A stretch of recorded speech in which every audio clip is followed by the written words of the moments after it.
స్నేహానికి ఎంతో విలువ ఉంది. మనం స్నేహానికి విలువ కట్టలేం. వస్తువుకి విలువ ఉండదు. మనం స్నేహంతో చేసిందే విలువైనది. అందుకని స్నేహం లేకుండా ఏ వస్తువు ఇచ్చినా కూడా దానికి విలువ ఉండదు. మనం ఎప్పుడూ స్నేహాన్ని ఒకవైపునే చూడకుండా ఇచ్చిపుచ్చుకోవాలి. ఇచ్చిపుచ్చుకుని వారి మంచిని కోరాలి.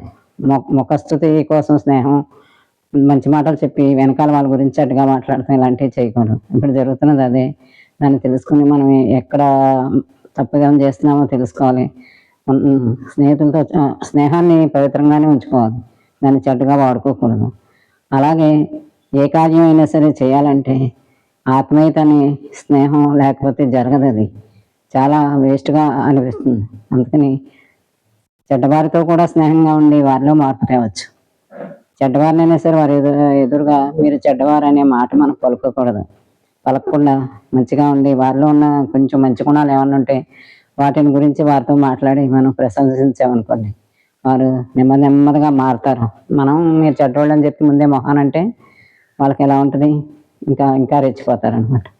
అలాగే మన నడవడికలో ఇలాంటి చిన్న చిన్న విషయాలే కానీ వీటిని సవరించుకుంటూ వెళ్ళాలి. సవరించుకుంటూ వెళ్ళినప్పుడు ఏమవుతుంది, మనం బాగుంటాం, వారు బాగుంటారు.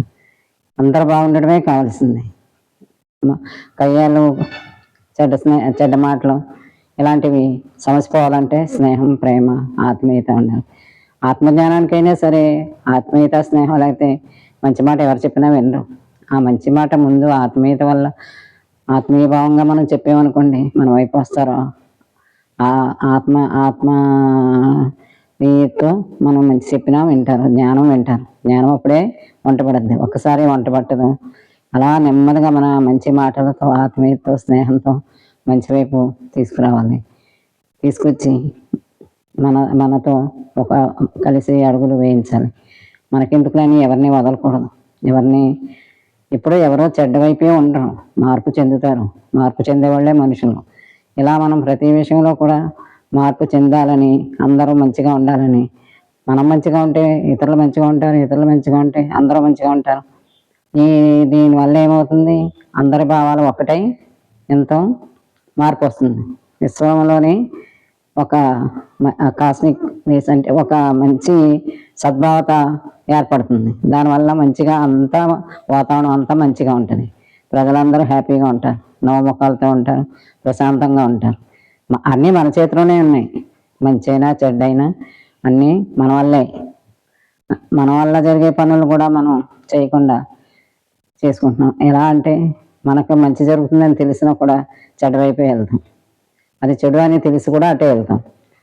దీన్ని వివేచించుకుంటూ మంచిగా ఉంటూ మనం ఆత్మీయతతో అందరినీ స్నేహంగా కలుపుకుంటూ జ్ఞానం వైపు తీసుకెళ్తూ, జ్ఞానాన్ని చెప్తే ఇప్పుడు వినకపోవచ్చు, ఎప్పుడైనా సరే వారిలో ఆ మేలుకొలుపు ఉంటుంది. ఆ బీజం పడుతుంది కదా, అది ఏదో ఒక సమయంలో వాళ్ళకి అది అక్కడికి వచ్చి దానికి ఆ బీజం మొలకెత్తి అదే చిన్న మొక్కై, చెట్టై, మానై పెరుగుతుంది. వాళ్ళే రేపటి రోజుల్లో, ముందు రోజుల్లో ఎంతో జ్ఞానులుగా మారవచ్చు. మనకి 10 మందికి చెప్పే వ్యక్తులుగా తయారవ్వచ్చు. ఇలా ఉంటుంది అన్నమాట జ్ఞానం. జ్ఞానాన్ని తెలుసుకోవటానికి మనం మన జీవితంలో ప్రత్యేకంగా సమయం ఏమీ ఇవ్వక్కర్లేదు. ప్రతి పనిని జ్ఞానపూర్వకంగా ఉండాలన్నమాట, నడుచుకోవాలి. దాన్ని ఆలోచించుకుంటూ ఇది అవునా కాదా, ఇది ఎంతవరకు మనకు ఉపయోగం అని ప్రతి క్షణం ప్రతి పనిని మనం లెక్కించుకుంటూ మనల్ని మనం తగ్గించుకుంటాం కాదు, మనల్ని మనం కించపరుచుకుంటాం కదా. మనం ఎంతో తక్కువ వాళ్ళమని మనం భావించుకోకూడదు. మనకి ఎక్కువ, మనమే ఎంతో వ్యక్తులుగా మనల్ని మనం తగ్గించుకోకుండా మనం హెచ్చించుకుంటూ ఉంటే బాగుంటుంది. మనం తక్కువగా ఎప్పుడూ అనుకోకూడదు. ప్రతి క్షణాన్ని కూడా వ్యర్థపరచకుండా ప్రతి క్షణాన్ని వినియోగించుకుని సజీవంగా ఈ క్షణమే మనది, ఈ చేతిలో ఉంది, దీన్ని జీవించాలని మనం అనుకోవాలి. సరే, రేపు ఇంకోటి చెప్పుకుందాం. మరి ఇంకా చెప్పుకోవాలంటే చాలా ఉంటుంది అనుకోండి. ఈ క్షణాల గురించి, వర్తమానం గురించి, మనం భవిష్యత్తు గురించి కానీ, నిన్నటి గతించిన విషయాల గురించి కానీ బాధపడుతూ పోగొట్టుకున్న దాన్ని గురించి ఇప్పుడు కూర్చొని బాధపడకూడదు. అన్నీ గతించిపోయిన దాన్ని ఎంత మనం తవ్విపోసుకున్నా ఏం సుఖం లేదు. ఇప్పుడు వర్తమానం ఉంది కదా, ఏంటి ఈ క్షణం, ఈ రోజు, ఇప్పుడు అన్నది, దాన్ని మనం వినియోగించుకుని చక్కగా ఏం చేయాలి అని రేపటి గొడవ కూడా వదిలేద్దాం.